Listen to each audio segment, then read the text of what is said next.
हर हर महादेव। नमस्कार दोस्तों, आपका स्वागत है तीज त्योहार पर। ओम श्री विष्णुवे नमः। ओम श्री बृहस्पति नमः। प्रिय श्रोताओं, आज बृहस्पतिवार के दिन सुनिए बृहस्पति देवता की संपूर्ण कथा। प्राचीन समय की बात है। भारतवर्ष में एक राजा राज्य करता था। वह बड़ा प्रतापी और दानी था। वह नित्य प्रति मंदिर में भगवान के दर्शन करने जाता था। वह ब्राह्मण और गुरु की सेवा किया करता था। उसके द्वार से कोई भी याचक निराश होकर नहीं लौटता था। वह प्रत्येक गुरुवार को व्रत रखता और पूजन करता था। हर दिन गरीबों की सहायता करता था, परंतु यह सब बातें उसकी रानी को अच्छी नहीं लगती थी। वह ना तो व्रत करती, ना ही किसी को एक भी पैसा दान में देती थी और राजा से भी ऐसा करने से मना किया करती थी। एक समय की बात है कि राजा शिकार खेलने वन को चले गए। घर पर रानी और दासी थी। उसी समय गुरु बृहस्पति साधु का रूप धारण करके राजा के दरवाजे पर भिक्षा मांगने आए।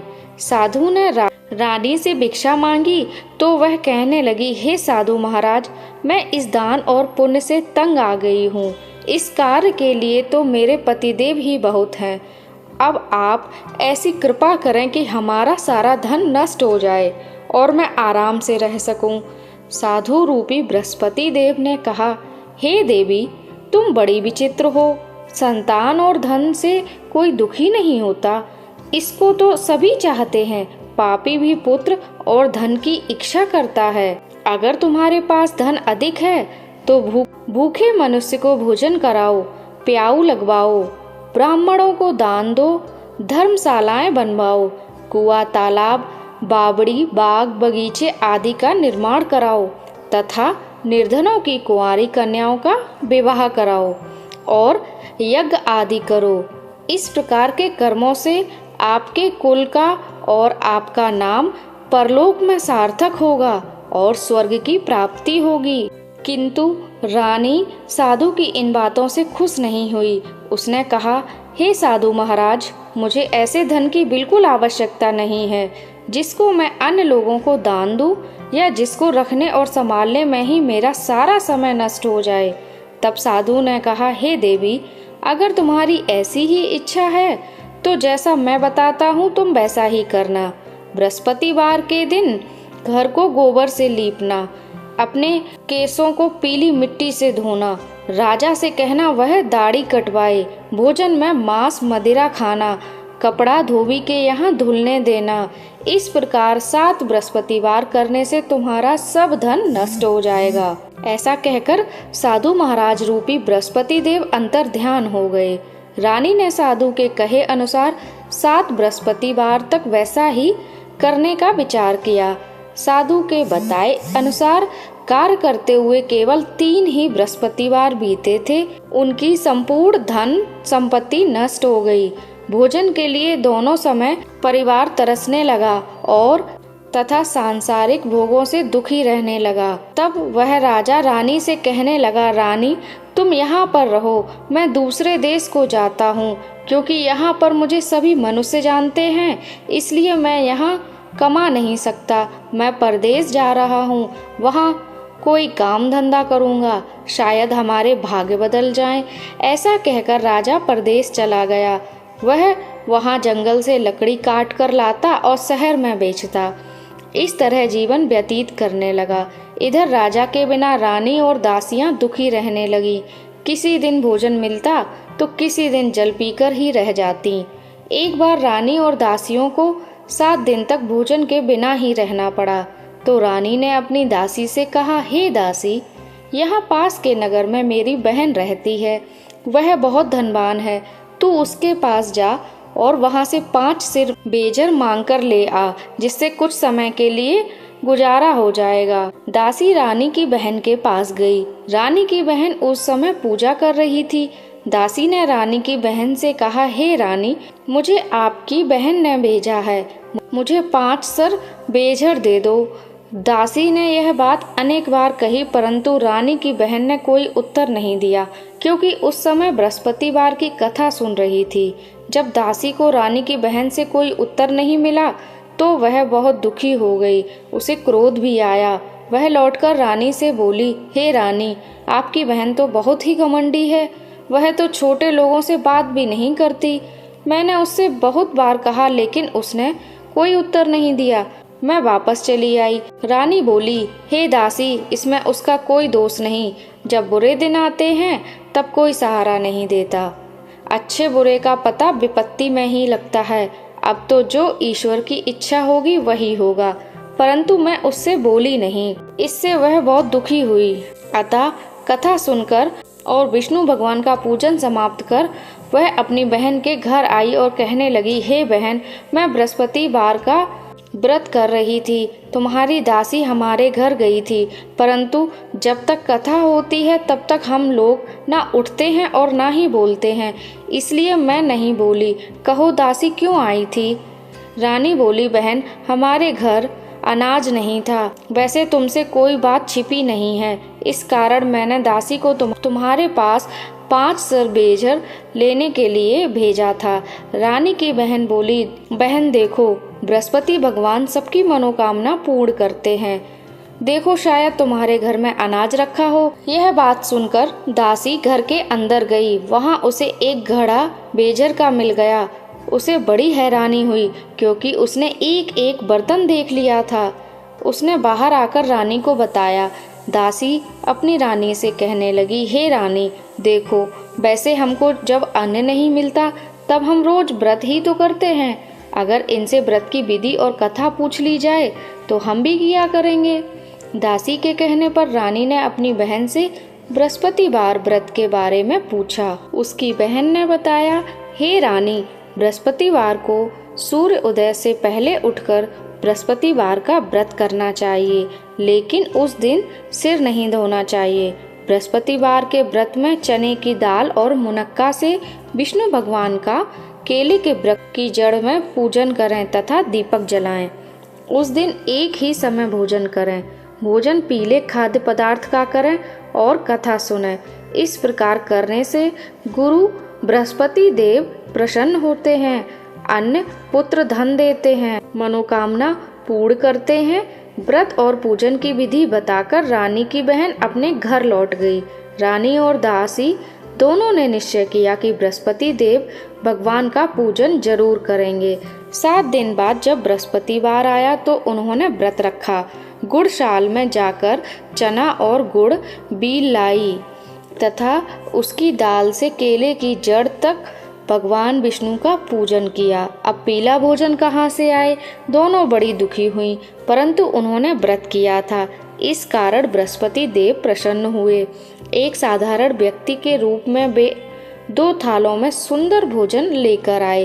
दासी को देकर बोले, हे दासी, यह भोजन तुम्हारे और रानी के लिए है, तुम दोनों कर लेना। दासी भोजन पाकर बहुत प्रसन्न हुई और रानी से बोली, रानी जी भोजन कर लो। रानी को भोजन आने के बारे में कुछ नहीं पता था, इसलिए वह दासी से बोली, जा तू ही भोजन कर, क्यों तू व्यर्थ में हमारी हंसी उड़ाती है। तब दासी बोली, रानी, एक व्यक्ति भोजन देकर गया है। तब रानी ने कहने पर वह भोजन करने के लिए तैयार हो गई। दासी ने कहा, वह व्यक्ति हम दोनों के लिए 2 थालों में भोजन देकर गया है, इसलिए मैं और आप दोनों एक साथ ही भोजन करेंगे। फिर दोनों ने गुरु भगवान को नमस्कार कर भोजन किया। उसके बाद से वे प्रत्येक बृहस्पतिवार को गुरु भगवान का व्रत और पूजन करने लगीं। बृहस्पति भगवान की कृपा से उनके पास धन हो गया, परंतु रानी फिर पहले की तरह से आलस करने लगी। तब दासी बोली, देखो रानी, तुम पहले भी इस प्रकार का आलस करती थी, तुम्हें धन रखने में कष्ट होता था, इस कारण सभी धन नष्ट हो गया।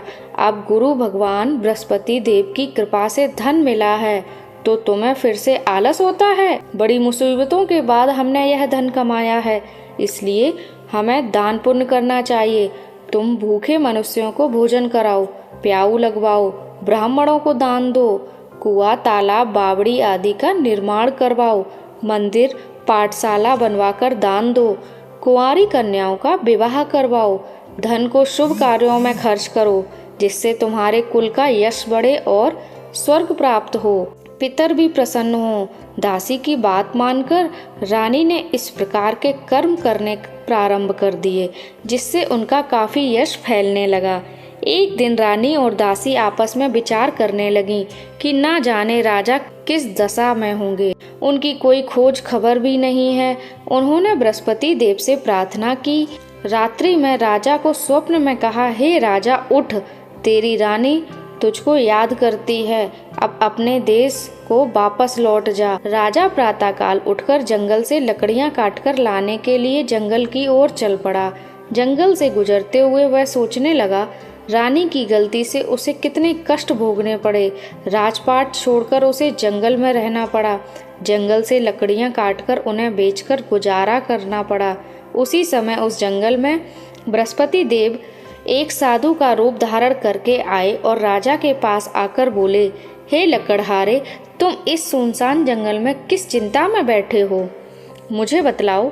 यह सुनकर राजा की आंखें आंसू से भर आईं और साधु की वंदना करके वह बोला, हे प्रभु, आप सब कुछ जानने वाले हैं। ऐसा कहकर राजा ने साधु को अपनी संपूर्ण कथा सुना दी। महात्मा दयालु होते हैं। वे राजा से बोले, हे राजा, तुम्हारी पत्नी ने बृहस्पति देव के प्रति अपराध किया था, जिसके कारण तुम्हारी यह दशा हुई है। अब तुम किसी प्रकार की चिंता मत करो, भगवान तुम्हें पहले से अधिक धन देंगे।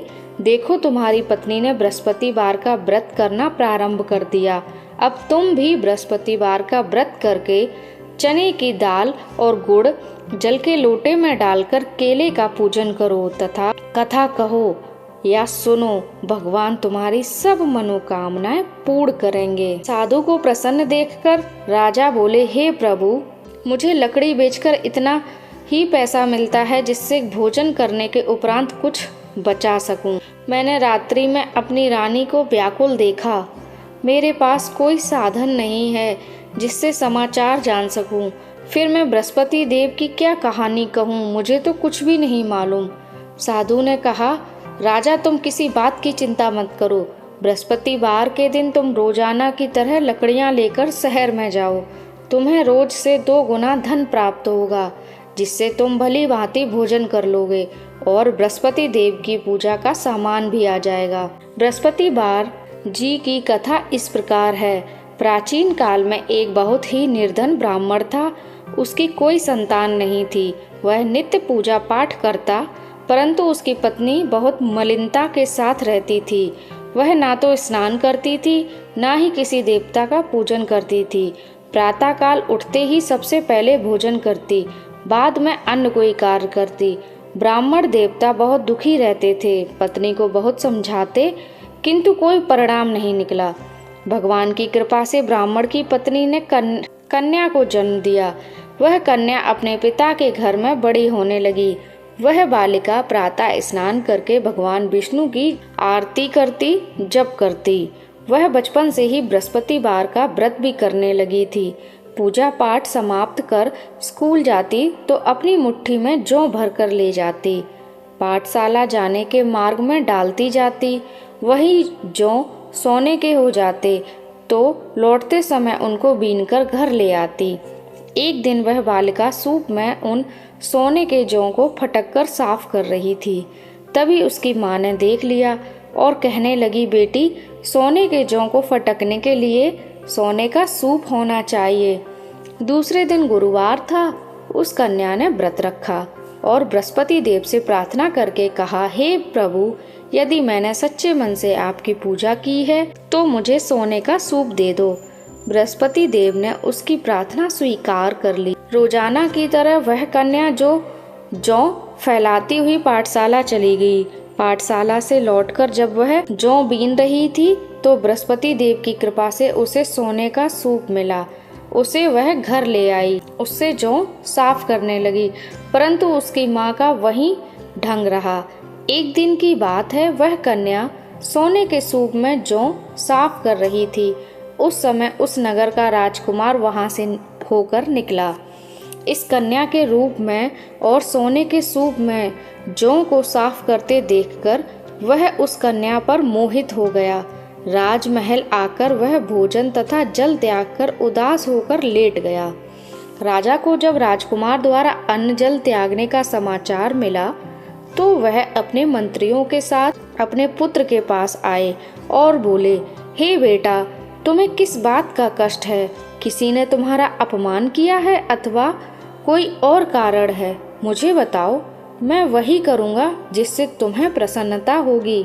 तब राजकुमार ने अपने पिता की बातें सुनी और बोला, मुझे अपनी प्रजा से किसी बात का दुख नहीं है। किसी ने मेरा अपमान नहीं किया है, परंतु मैं उस लड़की के साथ विवाह करना चाहता हूँ जो सोने के सूप में जौ साफ कर रही थी। यह सुनकर राजा आश्चर्य में पड़ गया और बोला, हे बेटा, इस तरह की कन्या का पता तुम ही लगाओ, मैं तुम्हारे साथ इसका विवाह अवश्य करवा दूंगा। राजकुमार ने राजा को उस लड़की के घर का पता बताया।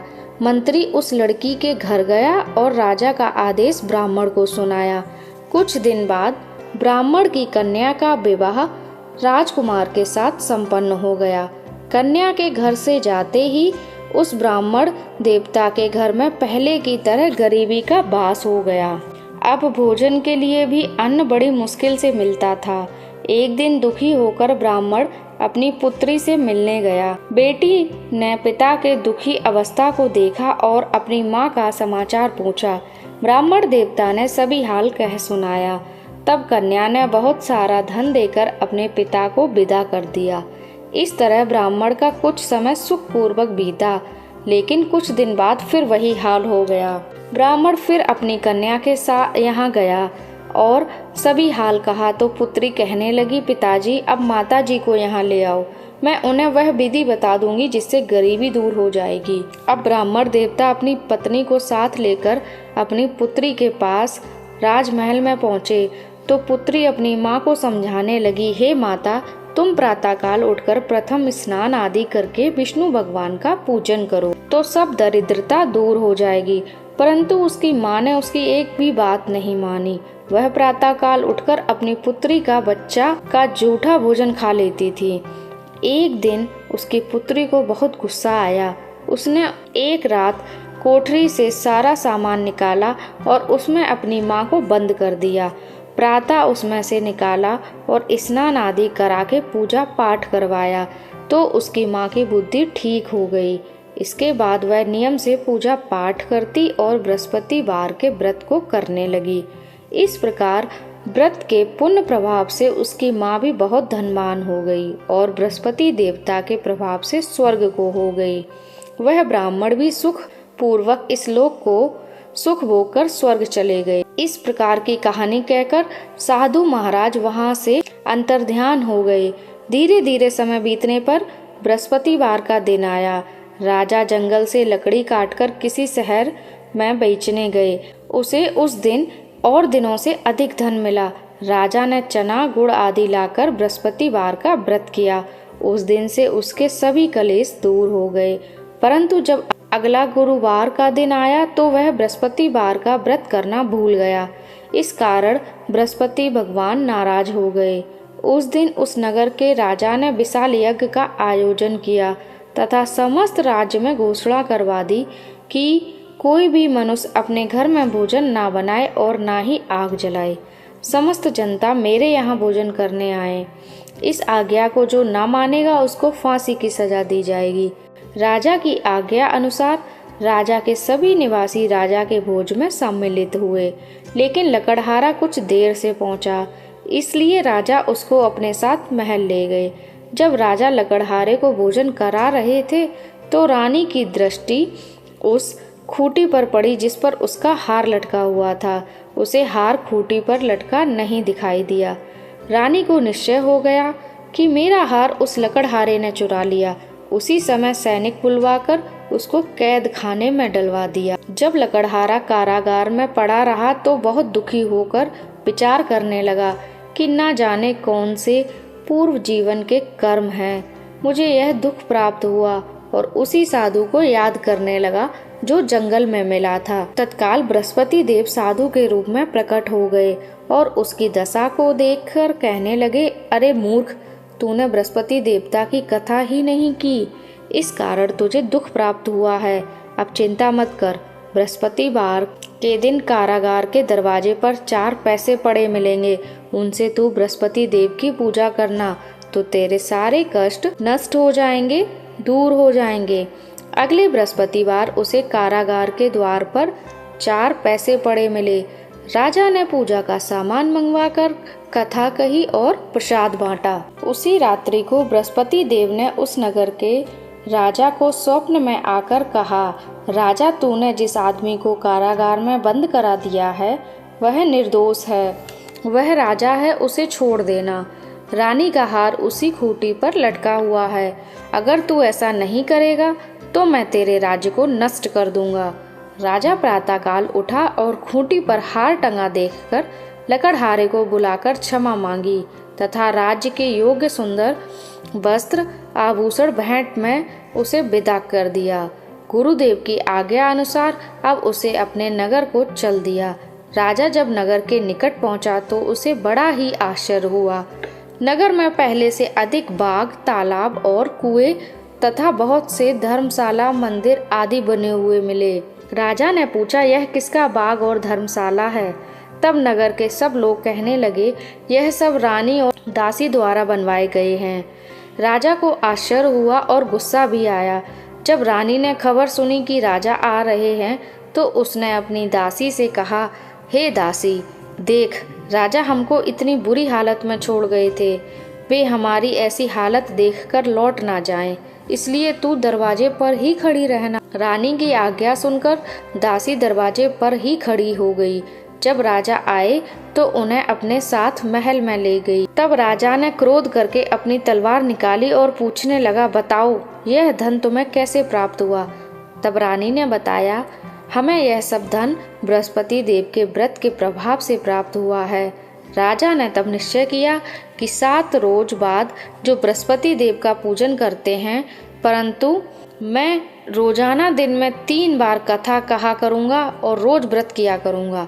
अब हर समय राजा के दुपट्टे में चने की दाल बंधी रहती तथा दिन में 3 बार वह कथा कहता। एक दिन राजा ने विचार किया कि चलो अपनी बहन के यहाँ आए। इस प्रकार का निश्चय कर राजा घोड़े पर सवार होकर अपनी बहन के घर चल पड़ा। रास्ते में उसने देखा कि कुछ आदमी एक मुर्दे को लेकर जा रहे थे। उन्हें रोककर राजा ने कहा, अरे भाइयों, मेरी बृहस्पति देव की कथा सुन लो। वे बोले, लो, हमारा तो आदमी मर गया है, इनको अपनी कथा की पड़ी है। परंतु कुछ आदमी बोले, अच्छा, कहो तुम, हम तुम्हारी कथा भी सुनेंगे। राजा ने दाल निकाली और कथा कहनी शुरू कर दी। जब कथा आदि हुई तो वह मुर्दा हिलने लगा और जब कथा समाप्त हुई तो राम कह के मनुष्य खड़ा हो गया। राजा आगे बढ़ा, उसे चलते चलते शाम हो गई। उसे मार्ग में किसान खेत में हल चलाता मिला। राजा उससे बोला, अरे भैया, तुम मेरी बृहस्पतिवार की कथा सुन लो। किसान बोला, जब तक मैं तेरी कथा सुनूंगा तब तक 4 हरैया जोत लूंगा। जा अपनी कथा किसी और को सुनाना। राजा आगे चलने लगा। राजा के हटते ही बैल पछाड़ खाकर गिर गए तथा किसान के पेट में बहुत जोर से दर्द होने लगा। उसी समय किसान की माँ रोटी लेकर गई थी। जब उसने यह सब देखा, अपने पुत्र से सब हाल पूछा। बेटे ने अपनी हाल बता दिया। बुढ़िया दौड़ी दौड़ी उस घुड़सवार के पास गई और उससे बोली, मैं तेरी कथा सुनूंगी, तू अपनी कथा मेरे खेत पर ही चलकर कहना।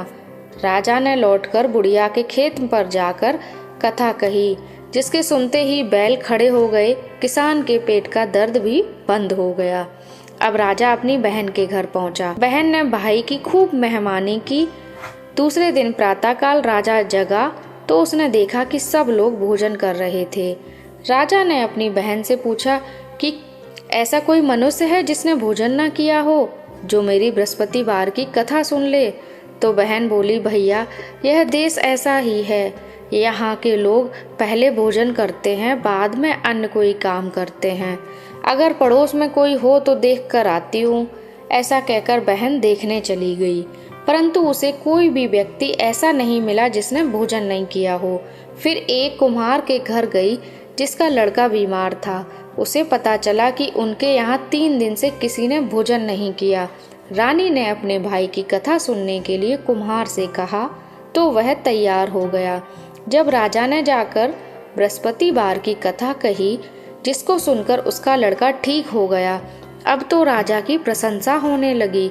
एक दिन राजा ने अपनी बहन से कहा, हे बहन, मैं अपने घर को जाऊंगा, तुम भी तैयार हो जाओ। राजा की बहन ने अपनी सास से अपने भाई के साथ जाने की आज्ञा मांगी तो सास बोली, चली जा, परंतु अपने लड़के को मत ले जाना, क्योंकि तेरे भाई की कोई संतान नहीं। बहन ने अपने भाई से कहा, भैया मैं तो चलूंगी, परंतु कोई बालक नहीं जाएगा। राजा ने कहा, जब कोई बालक नहीं चलेगा तब तुम भी जाकर क्या करोगी। फिर दुखी मन से राजा अपने नगर को लौट आया। राजा ने अपनी रानी से कहा, हम निसंतान हैं, इसलिए हमारे घर आना कोई पसंद नहीं करता, हम निर्वंशी राजा हैं। ऐसा कहकर वह बिना भोजन आदि किए सैया पर लेट गया। रानी बोली, हे प्रभु, बृहस्पति देव ने हमें सब कुछ दिया है, वे हमें संतान भी अवश्य देंगे। उसी रात बृहस्पति देव ने राजा को स्वप्न में आकर कहा, राजा उठ, सभी सोच त्याग दे, तेरी रानी गर्भ से है। राजा को यह बात जानकर बड़ी प्रसन्नता हुई।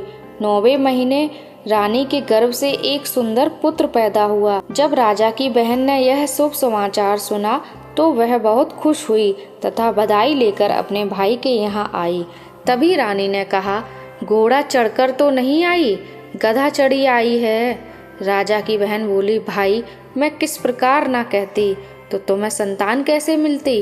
बृहस्पति देव ऐसे ही हैं, जिसके मन में जो मनोकामनाएं रहती हैं सभी को पूर्ण करते हैं। जो सद्भावना पूर्वक बृहस्पतिवार का व्रत करता है और कथा पढ़ता है, बृहस्पति देव उनकी सभी मनोकामनाएं पूर्ण करते हैं। बृहस्पति देव उनकी सदैव रक्षा करते हैं।